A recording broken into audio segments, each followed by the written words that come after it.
Star Wars Jedi Fallen Order just received an update which removed something so many players wanted changed, making lightsaber customization better than ever. After a certain point in Fallen Order, you unlock something for the lightsaber which a lot of players were very frustrated about, as it stopped them from being able to fully customize their lightsaber. And if you don't know what I'm talking about, you should probably stop watching to avoid spoilers. In Fallen Order, while customizing your lightsaber, you can now remove Cere's switch.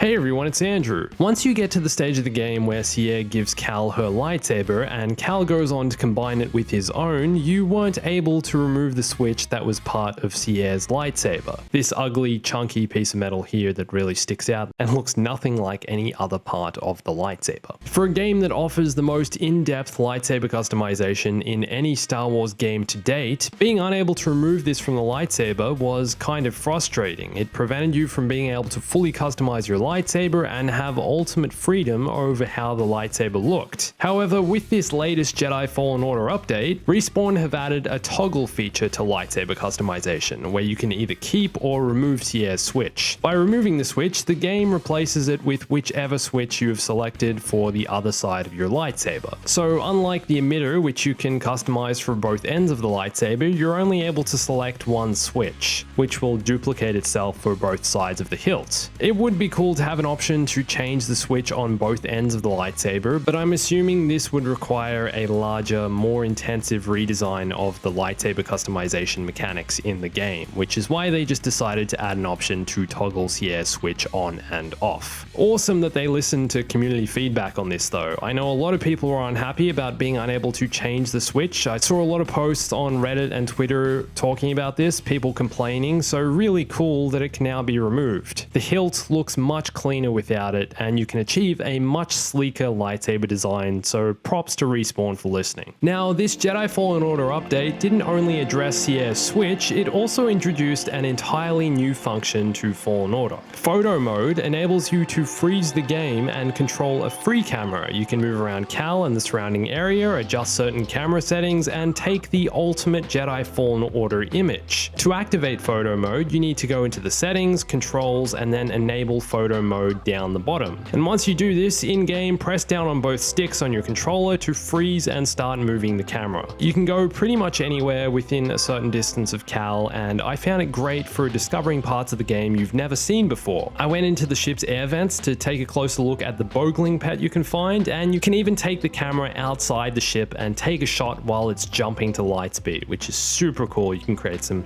really cool lighting effects here and just get a real sense that you're in space. It's really cool. Now, photo mode doesn't work during any cutscenes or in a menu like when you're customizing your lightsaber. It's only while you're in control of Cal and moving freely. And also, there's no way of saving photos that I know of apart from just taking an actual screenshot of your screen. There's no database or website for you to upload them to, and no built-in function in the game to save the photos, so you'll need to capture your photos using either the screenshot function on your PS4, Xbox, or PC, or by using some form of screen capture hardware like an Elgato. Okay, so let me take you through all the camera controls so you can understand what they all do. So once you've pressed down both sticks on your controller, this menu will pop up with all the camera controls. You can use the controller's joysticks to move the camera, and R1 and L1 or RB and LB to adjust the camera height. Zoom will increase the camera's zoom and change how much you want to include in the frame or how narrow or wide you want your frame to be. Tilt adjusts the camera's tilt from left to right and rotates the camera. Focal distance will adjust where your camera's focus is, and a barred guide will appear on screen which you can move back and forward to set the position of the focus. If you're capturing someone's face, you want this line going through their face or just in front of it so you can see that their face isn't blurry. Otherwise, you're going to be taking a lot of blurry photos. F-stop is basically your depth of field setting, so the lower the setting, the blurrier your image background will be, and a higher setting will create a flatter image. Exposure is your brightness setting, or how how much light you're letting into the camera lens and how exposed it is. Vignette creates shadows around the edges of the image and will darken the frame edges. Film grain is the amount of graininess that appears in the image to give your photo an old film look if you're going for that. Chromatic aberration is the amount of distortion you want on the edges of the image. It creates a colored blur effect which you can use to slightly stretch your image. You've got controls for hiding both Cal and the AI, so you can use these if you want to turn either of these off, which could come in handy if they're getting in the way of your shot. It's a pretty cool little feature that you can actually turn these on and off. And there are a bunch of different filters which adjust the color, light, and contrast of your image. And the filter strength option adjusts how strong the filter is and if you want to reduce the effect of the filter, kind of like on Instagram, you know. And then also there's a button to place a spotlight down in the spot the camera is facing. So you can move the camera to face one of the characters, place a spotlight, then move it back to your photo position.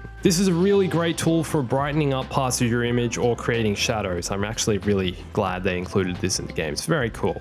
You can also adjust the spotlight's brightness and temperature from warm to cool. Warm gives off more of a red light and cool is a blue light. And if you want to fine tune any of these controls, you can use the triggers on your controller to adjust smaller values. There's a lot of tools here to take some epic photos. Really gives you a lot of options with customization, and I feel like this is the exact tool Jedi Fallen Order needed. The game and its locations are incredibly vivid and pretty, and now that there's a function to capture the game's beauty, I can't wait to see some of the photos people are able to capture. And after this update, I'm curious to know how many more updates Fallen Order is going to receive, whether there's any story DLC on the way that's been planned, or even some sort of battle arena mode could be cool for a future update. I'd love to be able to keep replaying the Haxian Brood fight pit and face off against rounds of stormtroopers, purge troopers, bounty hunters, and creatures. Really love that part of the game. I wish there was more parts of the game like that. It was kind of like exactly what I wanted. I feel like now that this game is released and lots of people have completed the story, this could be something that keeps people coming back to practice their lightsaber and force moves and just go all out on a round-based battle arena mode. When I played Fallen Order very briefly back at EA Play in June before the game had even released, we got shown a mode kind of like this that had multiple stages of different enemies with varying difficulty to just kind of give us a taste of the combat in the game. So it's definitely something that could or does already exist in the game, but no word on anything like this coming to Fallen Order just yet. And I think it's safe to say Jedi Fallen Order has been a tremendous success for Respawn and EA, and hopefully that inspires them to make more games just like it or to continue to update this one. I think pretty much everyone loved Fallen Order, so I don't see why this wouldn't be a good decision from their part. So I want to know if being unable to remove Cere's switch bothered you, and was this something you really cared about? And also, what do you think the future holds for Jedi Fallen Order?